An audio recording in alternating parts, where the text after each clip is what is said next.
Bharatiya Janata party का ये सब खेल है। भारतीय जनता पार्टी जनता की ताकत पर विश्वास नहीं करती है, जोड़ तोड़ पर विश्वास करती है। सब दिन उनको झटका लगेगा। शरद पवार की पार्टी एनसीपी टूटने के बाद पूरे देश की सियासत गर्मा गई है। विपक्ष में बैठने वाली पार्टियों के नेता लगातार भाजपा के खिलाफ हमलावर हैं। विपक्ष के नेता कह रहे हैं कि बीजेपी साजिश करके विपक्ष के जो राजनीतिक दल हैं उनसे डरी हुई है और यही घबराहट में जो विपक्ष में खड़े लोग हैं उनको डराकर उन्हें कमज़ोर करने की साजिश की जा रही है। उनकी पार्टियों को तोड़ा जा रहा है।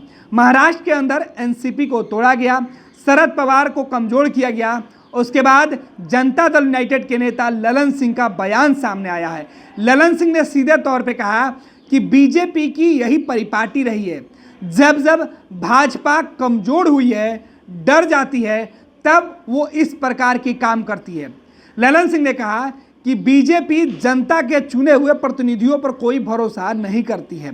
जनता जिन्हें अपना प्रतिनिधि चुनती है, जिन्हें वोट देकर सदन को भेजती है, उन लोगों से बीजेपी का भरोसा नहीं है। यानी जनता के विश्वास पर खरा नहीं उतरने वाली भाजपा साम दाम अपनाकर जो विधायक होते हैं, जो सांसद होते हैं, उन्हें तोड़ने का काम करती है, राजनीतिक दल को तोड़ने का काम करती है। ललन सिंह का गुस्सा आज इस बात को लेकर साफ झलक रहा था कि बिहार में भी बीजेपी ने इसी तरीके की काम करने की कोशिश की थी, जब जनता दल यूनाइटेड को तोड़ने की सियासत हुई थी, जिसमें आरसीपी सिंह को बीजेपी ने अपने खेमे में कर लिया। तब से जेडीयू लगातार ये आरोप लगा रही है कि भाजपा हर हाल में अपने विरोधियों को डराकर कमज़ोर करने की कोशिश में लगी हुई है।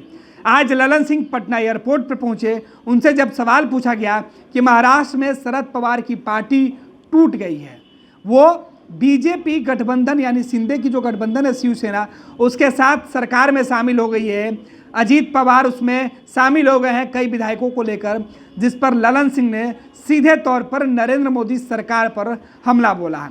भाजपा के ऊपर निशाना साधते हुए ललन सिंह ने बता दिया कि यह कोशिश पिछले कई महीनों से की जा रही थी। इसके पहले बिहार में भी ये कोशिश की गई, लेकिन बिहार में उन्हें ज़्यादा सफलता नहीं मिली, क्योंकि बीजेपी के जो लोग हैं वो विपक्षियों से इस कदर डरे होते हैं कि उन्हें डराने की कोशिश में लगे रहते हैं। ललन सिंह ने जिस तरीके से शरद पवार की पार्टी टूटने के बाद जो बयान दिया है, उससे बीजेपी के अंदर बेचैनी बढ़ेगी। साथ ही साथ जनता दल यूनाइटेड और दूसरे जो राजनीतिक दल जो विरोध में खड़े हैं, उनके अंदर की बेचैनी भी साफ दिख रही है। सर एनसीपी टूट गई है। होता है, बीजेपी का एक खेल होता है। सर बिहार को लेकर सब कुछ भारतीय जनता पार्टी का ये सब खेल है और भारतीय जनता पार्टी जनता की ताकत पर विश्वास नहीं करती है, जोड़ तोड़ पर विश्वास करती है और जनता की ताकत में सब दिन उनको झटका ही लगेगा। सर अगले साल चुनाव में लगता है कि इस तरह से आप लोग एकजुट सब कर रहे दिन हैं उनको झटका लगेगा।